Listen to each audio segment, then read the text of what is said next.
I don't believe in free will. Although, as I keep saying to people as of late, I am agnostic about most things. Not because I don't have a view. Like, I'm pretty convinced that free will doesn't make sense as a concept, but just because I think it's so easy to be catastrophically wrong in so many ways that I'm just constantly aware that, like, this I could have missed something crucial at the basis of this thought, right? Free will, at least the kind of free will that I'm talking about, is like agency of your actions, your ability to control what you do. If you rewound the clock, you could have done something else. You could have worn a different shirt today. You could have not come to this talk, something like that. I don't think that exists. That conversation is tied up intimately with the question of determinism. Is everything preordained? But that's not the same question, I think. Like, there could be a universe that is not predetermined, and yet you don't have control over your actions. You know, like a tree does not have control over the way in which it sways. But even in a non-deterministic universe, it wouldn't have control. The interesting question is, like, to what extent are we the authors of our own actions?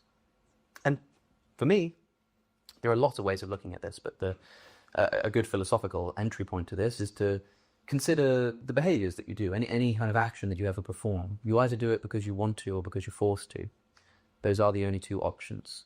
Anytime you do anything at all, consciously at least.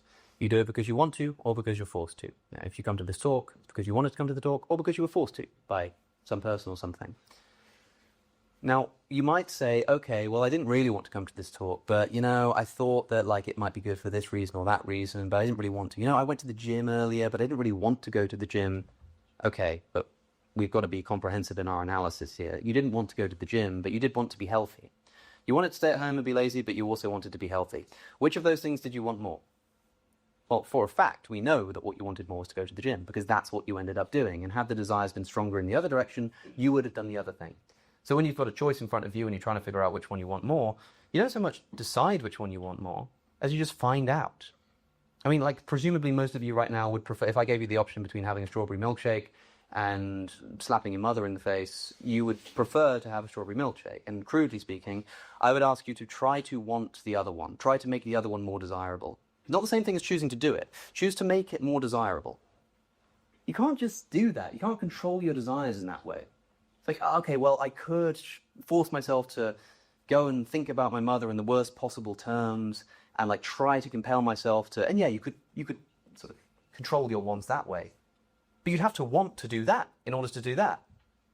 And you wouldn't be able to control how much you wanted to do that. In other words, you just push the problem back. So I think you only ever do anything because you want to or because you're forced to. There's a balance of essentially desires. Conscious action it presupposes that there is a way you want the world to be that it is currently not. That's why we act. You know, I pick up a glass of water and drink it because I'm thirsty and I would prefer not to be thirsty. Preference governs actions. But also I'm talking right now, so I don't want to pick up the water. Which of those desires is stronger? My desire to keep talking or the desire to drink the water? Well, you already know the answer to that question without having to scan my brain because it's my behaviors. I don't get to choose that. That's completely outside of my control. As Schopenhauer famously put it, as one of our speakers quoted in the debate last night, you can do whatever you will, but you can't will what you will. And that's the crucial thing. So, is the universe determined or not? I don't know. But that to me is completely irrelevant to the question of whether you have control over your actions. Of course, if the universe is not determined, a lot of people think that's because there's some kind of randomness in physics. Either everything is following a set path from the Big Bang, or maybe at the quantum level, there's some kind of randomness going on. I always like to remind people that randomness is by definition something that you are also not in control of. If something is determined, it means that you can't help but do it. If something is random, which is to say indeterminate, that's the definition of not being in control. So either way, you're not in control of your actions because you're not in control of your wants. As I say, I think that's a robust philosophical case.